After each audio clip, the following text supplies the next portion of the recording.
tayong lahat, si Jesu Kristo'y nabuhay na naig sa kamatayan.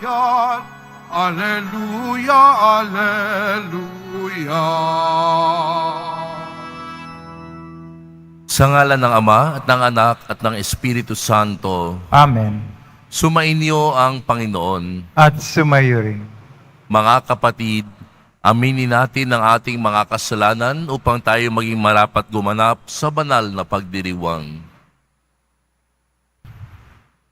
Inaamin ko Sa makapangyarihan Diyos at sa inyo, mga kapatid, naluba ako nagkasala sa isip, salita, sa gawa, at sa aking pagkukulang. Kaya isinasamo ko sa Mahal na Birheng Maria, sa lahat ng mga anghel at mga banal, at sa inyo, mga kapatid, na ako'y ipanalangin sa Panginoong ating Diyos. kaawaan tayo ng makapangyarihang Diyos, patawarin tayo sa ating mga kasalanan at patnubayan tayo sa buhay na walang hanggan. Amen. Panginoon, kaawaan mo kami. Panginoon, kaawaan mo kami. Kristo, kaawaan mo kami. Kristo, kaawaan mo kami. Panginoon, kaawaan mo kami. Panginoon, kaawaan mo kami. Manalangin tayo.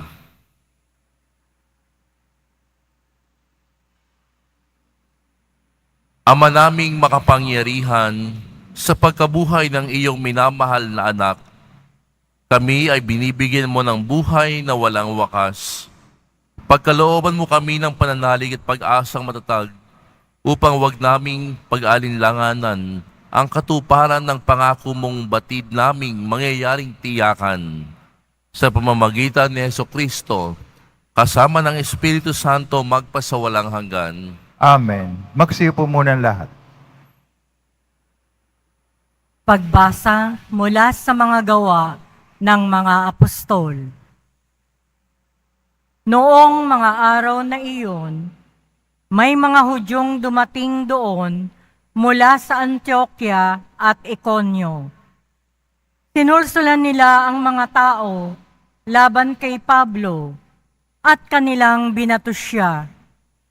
Pagkatapos, kinaladkad siya sa labas ng bayan sa pag-aakalang patay na.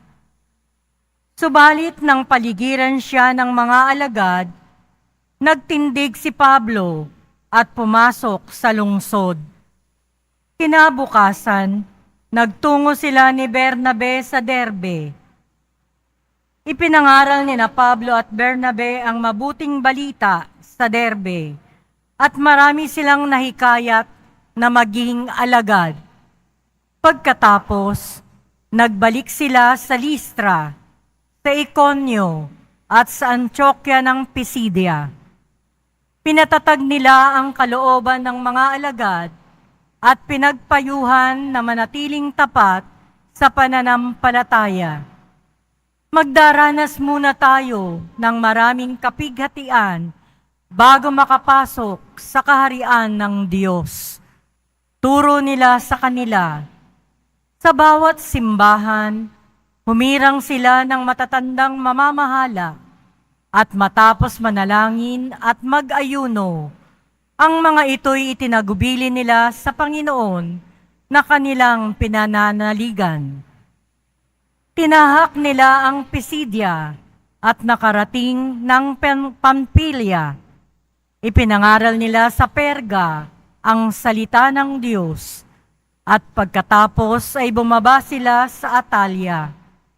Mula roon, naglayag silang pabalik sa Antioquia.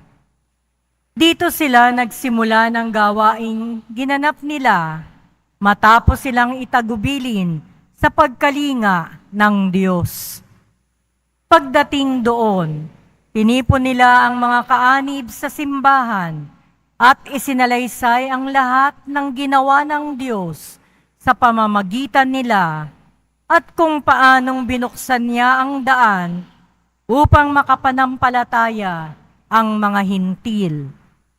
At mahabang panahon silang nanatili roon kasama ng mga alagad.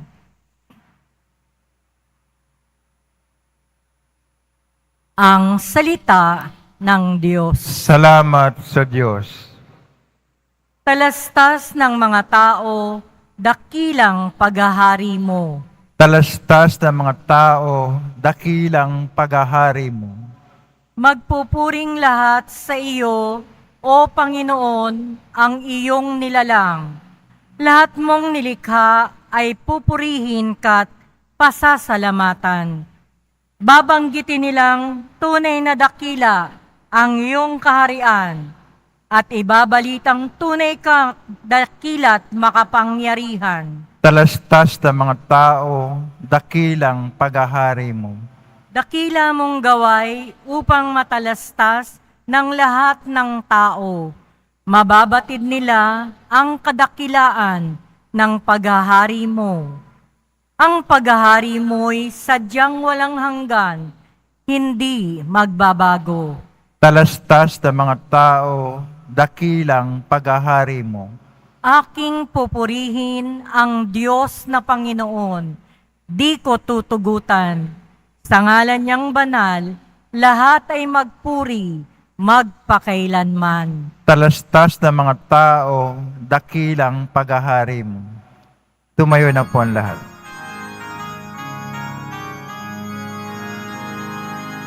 Alleluia, alleluia, alleluia, alleluia.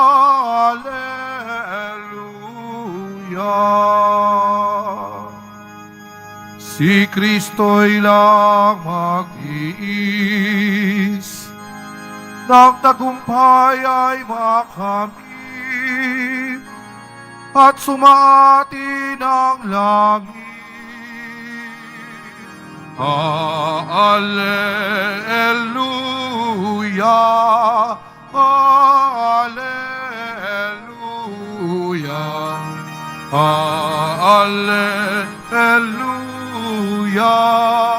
alleluia.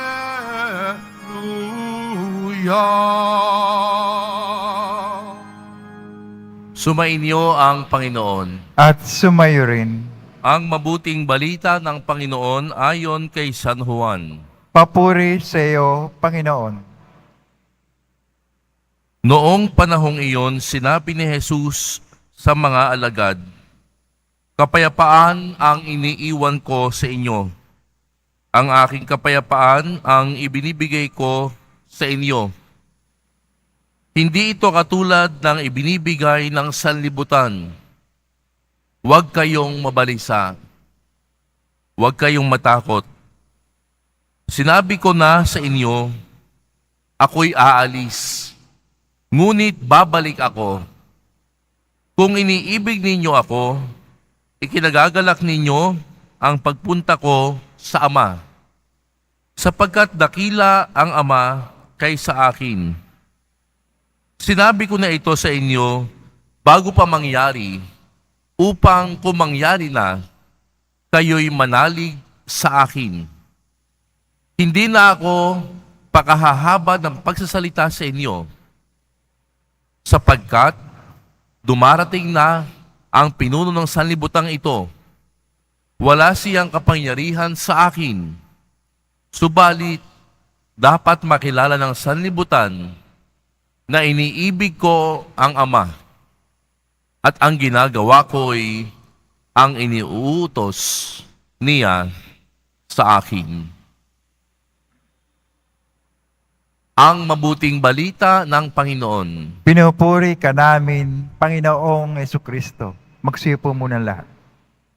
Isang mapagpalang umaga po sa inyong lahat. Ating pasalamatan at papurihan si Jesus Nazareno.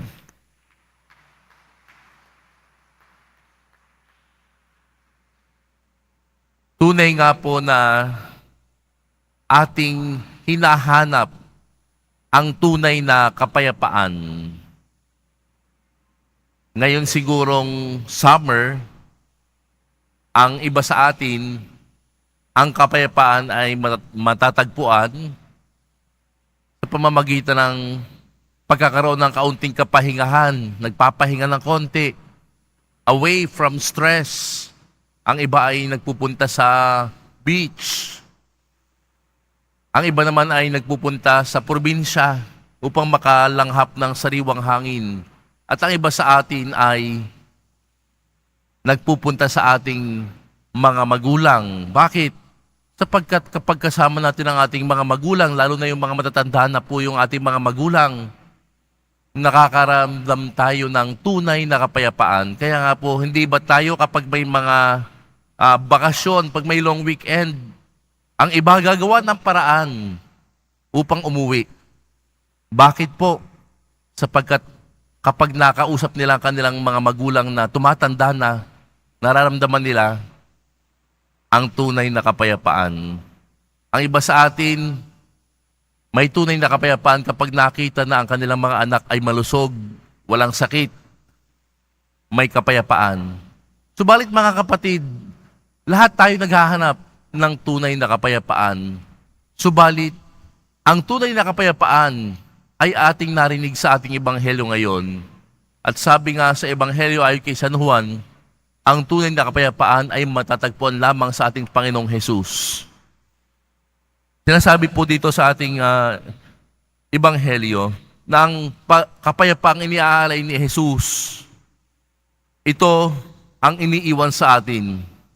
The kind of peace that Jesus offers is the peace that comes from His love.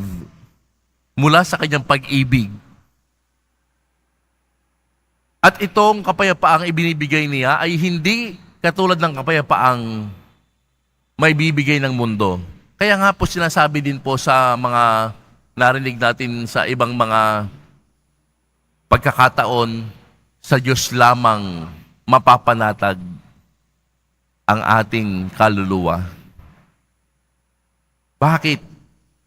Sapagkat sa Kanya lamang tayo makasusumpong ng tunay na kapayapaan. Sa Kanya magmumula yung ating kaligtasan. Kaya mga kapatid, sinasabi po ng ating ebanghelyo, huwag kayong mabalisa, huwag kayong matakot. Kapag tayo po ay punong-puno na ng mga alalahanin sa buhay, tanging kapayapaan ni Jesus lamang ang magdudulot sa atin ng kaginhawahan. Ang iba sa atin, nakasusumpong ng kapayapaan kapag tayo po'y nagtutungo dito sa ating simbahan sa Quiapo. Kapag minsan problemado ka na, pupunta ka dito upang manalangin at magkaroon ng ugnayan sa Diyos, sa ating Panginoon. At pagkaraan ng ilang oras na iyong pagbibigay ng oras sa Panginoon, nararamdaman mo yung kapayapaan. Alam niyo mga kapatid, ang kapayapaan yan ay priceless, walang katumbas. At ang kapayapaan ito'y pinangako sa atin ng Panginoong Jesus. Kapayapaan na magmumula lamang sa pagkilala sa Kanya. Peace that comes from knowing Him. Kapayapaang nagmumula lamang sa pagtitiwala sa Kanya. Peace that comes from trusting in His promise. Hindi po ba't kapag may mga bagay na hindi na natin kayang panghawakan, too much to handle, let us surrender. When we experience things too much to handle, let us surrender. Isuko. May pagkakataong kailangang ilaban mo, subalit may pagkakataong kailangang isuko mo sa Diyos. At kung minsan, dito natin mararanasan ang tunay na kapayapaan. Alam niyo po, noong ako po'y nag-aaral pa, siyempre tayo'y napapagod. Hindi natin alam kung kaya ba natin talaga. Lord, ako po ay ibinigay ko na ang lahat. Ako po'y nag-aral. Ikaw na ang bahala sa iba. Sa iba pang mangyayari. I surrender. Kaya mga kapatid, sa misang ito, ang kapayapaan nawa na dala ni Jesus sa ating puso ay magbunsod din sa atin upang tunay na makilala na ang tunay na pinagmumulan ng kapayapaan ay si Jesus lamang. At sa pamamagitan ng pagsuko kay Jesus, mararamdaman natin ang kapayapaan sa ating puso. Panginoon, isinusuko ko sa iyo ngayon lahat ng meron ako, lahat ng problema ko, lahat ng haharapin ko sa buhay. At after nating isuko sa ating Panginoong Jesus, allow the Lord to give you peace. Hayaan mong hipuin ni Jesus ang puso mo at bigyan ka ng tunay na kapayapaan. Kapayapaang hindi kayang ibigay ng mundong ito. Tanging si Jesus lamang. Kaya nga mga kapatid, sa pagpapatuloy ng ating misa, ating maririnig mamaya sa pari na ang kapayapaang ito ay ating ipagkakaloob din sa iba. Ibibigay mo rin ang kapayapaan ito sa iba. Magbibigayan tayo ng kapayapaan sa isa't isa mamaya. Anong ibig sabihin nito? The mission dimension of peace. Na kapag tinanggap mo ang kapayapaan mula kay Jesus, nawa, ikaw rin maging instrumento ng Panginoon na magbigay tayo ng kapayapaan sa iba. Kapag sinabi mamaya ng pari na magbigayan kayo ng kapayapaan sa isa't isa, alalahanin ninyo na kayo ay nagdadala ng kapayapaan ni Jesus. Amen. Tumayo na po ang lahat.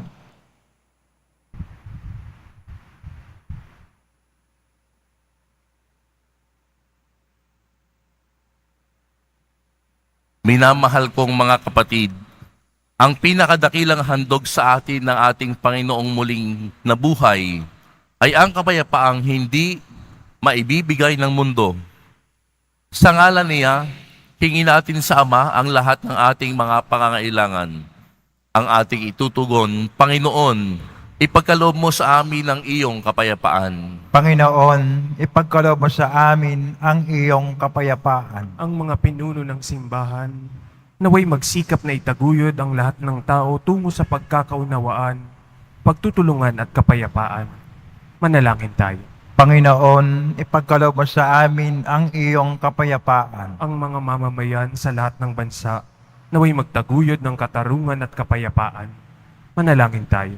Panginoon, ipagkaloob mo sa amin ang iyong kapayapaan. Ang mga naliligalig, natatakot at nababagabag, naway makatagpo ng tunay na kapayapaan at kaligayahan. Manalangin tayo. Panginoon, ipagkaloob mo sa amin ang iyong kapayapaan. Sa ating mga tahanan at lugar ng hanap buhay, naway maghari ang kapayapaan at pag-ibig. Manalangin tayo. Panginoon, ipagkaloob mo sa amin ang iyong kapayapaan. Ang mga yumao, naway magtamasa ng walang hanggang kapayapaan. Manalangin tayo. Panginoon, ipagkaloob mo sa amin ang iyong kapayapaan.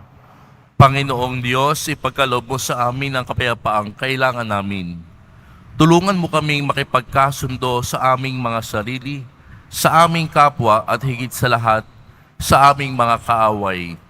Hinihiling namin ito sa pamamagitan ni Kristo na aming Panginoon. Amen. Magsiupo muna lahat.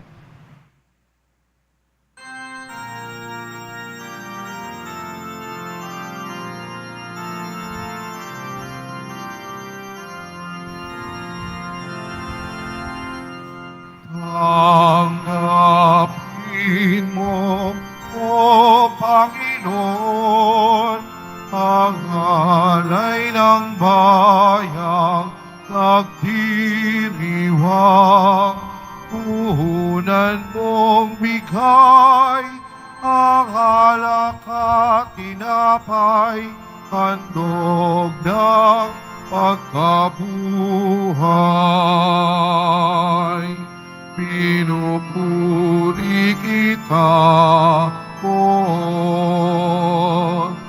sapagkat ako'y iniligtas. Mga kaaway di makuhang matuwa mula sa libingan.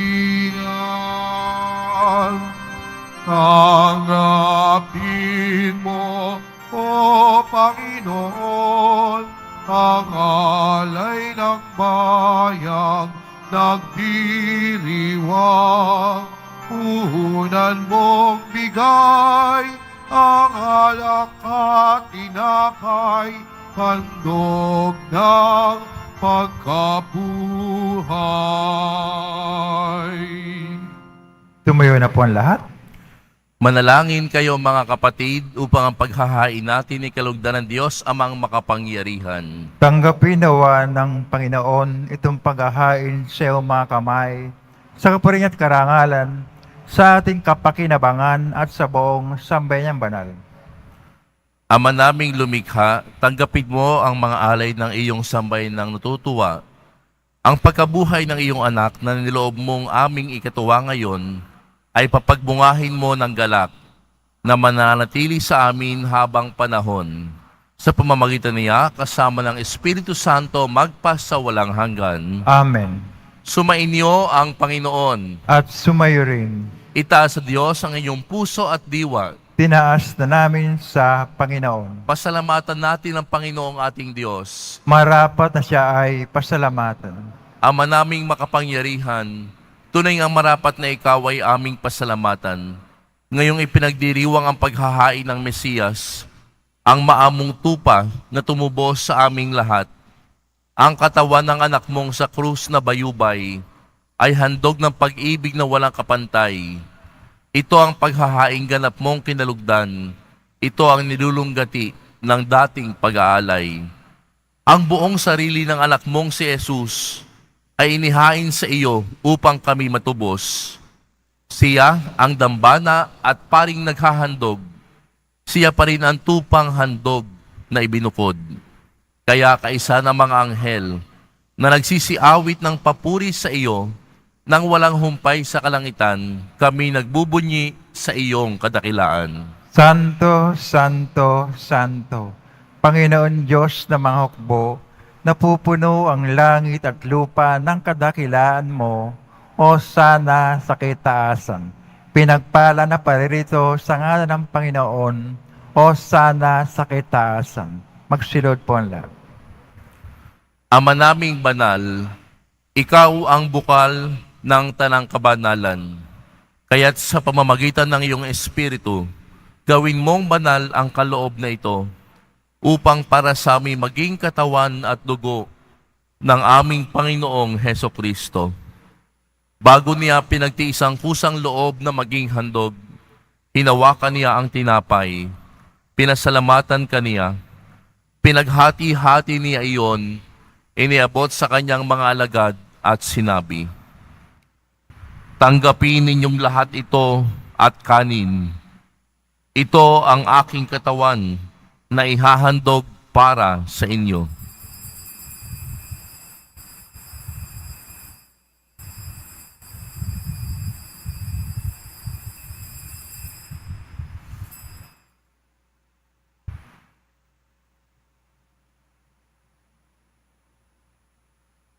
Gayon din naman, noong matapos ang hapunan, hinawakan niya ang kalis, muli kaniyang pinasalamatan, iniabot niya ang kalis sa kanyang mga alagad at sinabi, "Tanggapin ninyong lahat ito at inumin.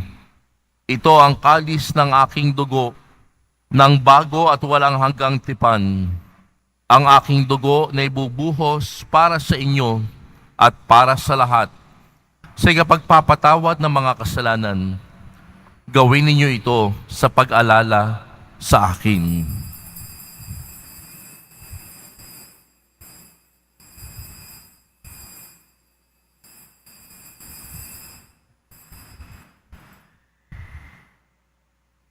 Tumayo na po ang lahat.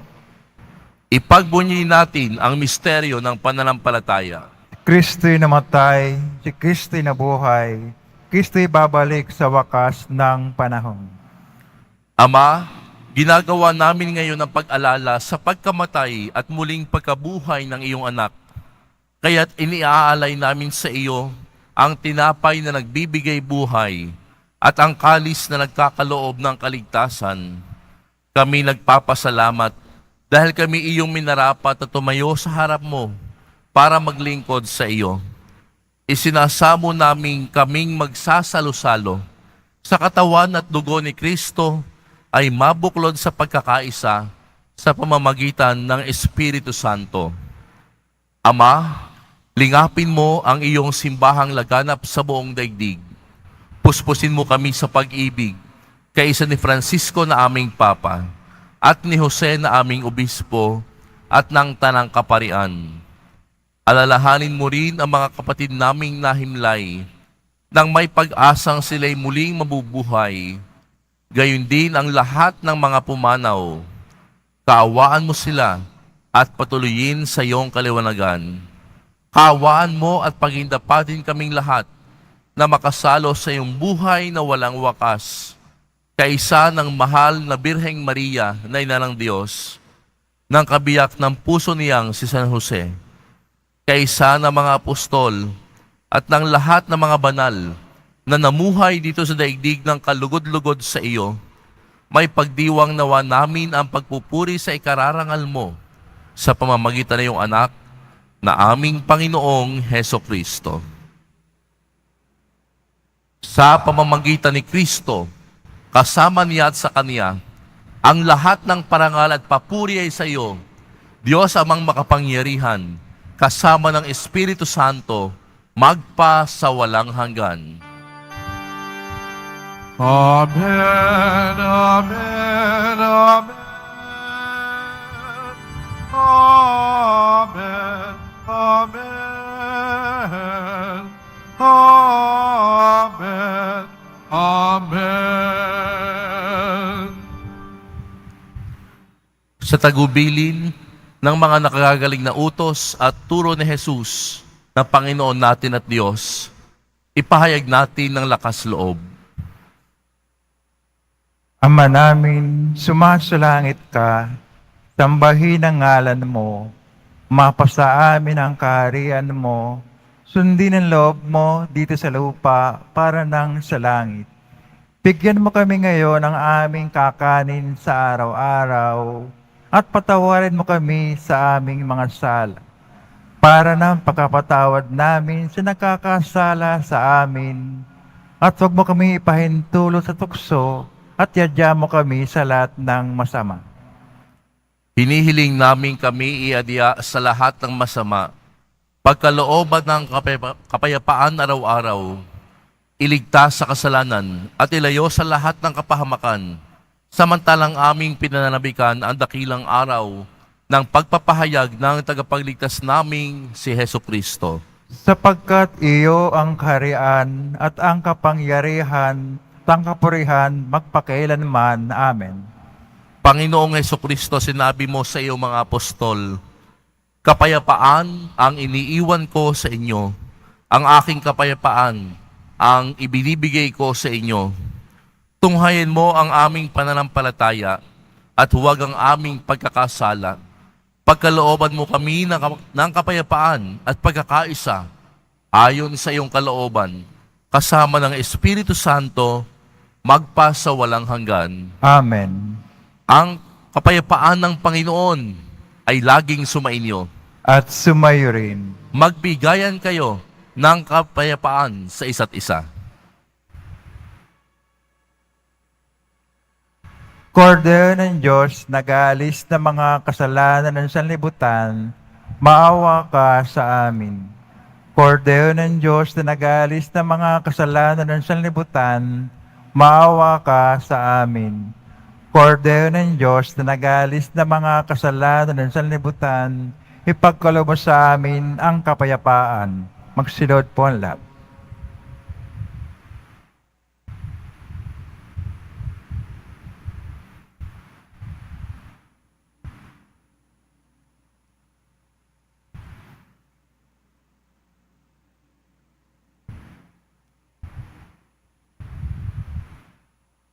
Ito ang kordero ng Diyos.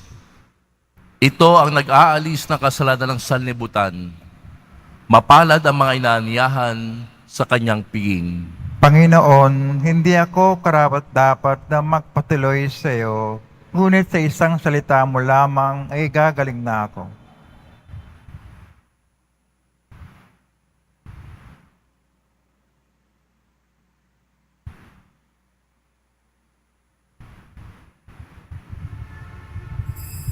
Para sa lahat ng tatanggap ng banal na komunyon, sasagot po tayo ng amen, pagkasabi ng pare o ng lay minister ng katawan ni Kristo at isubo agad sa bibig bago umalis sa harapan ng pare o lay minister. Sumunod po tayo.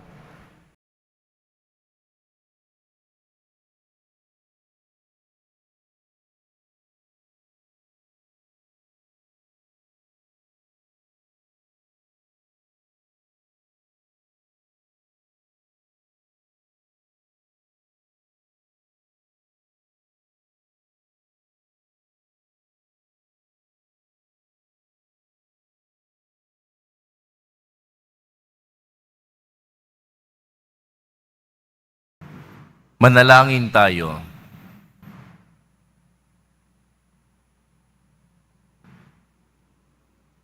Ama naming mapagmahal, tunghayin mo at lingapin ang iyong sambayanan na minarapat mong makinabang sa piging ng pangmagpakailanman.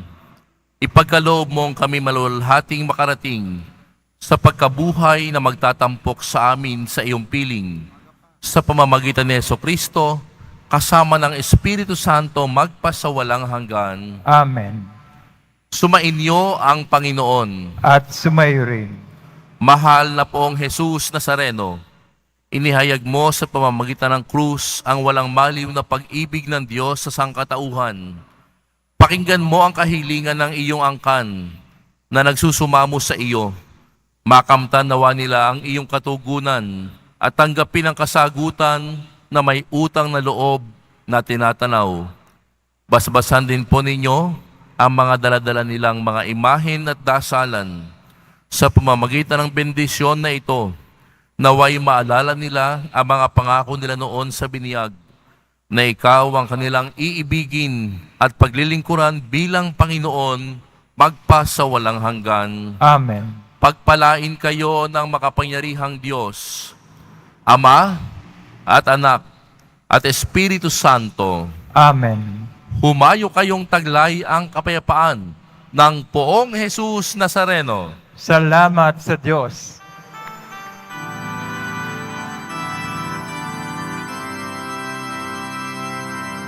Nuestro Padre Jesus Nazareno, sinasamba ka namin. Pinipinto ka namin. Aral mo ang aming buhay at kaligtasan. Nuestro Padre Jesus Nazareno, iligtas mo kami sa kasalanan. Ang krus mong kinamatayan ay sagisag ng aming kaligtasan. Preso Padre Jesus Nazareno, binarangal ka namin. Preso Padre Jesus Nazareno, nilulwalhati ka namin. Preso Padre Jesus Nazareno, binarangal ka namin. Preso Padre Jesus Nazareno, nilulwalhati ka namin.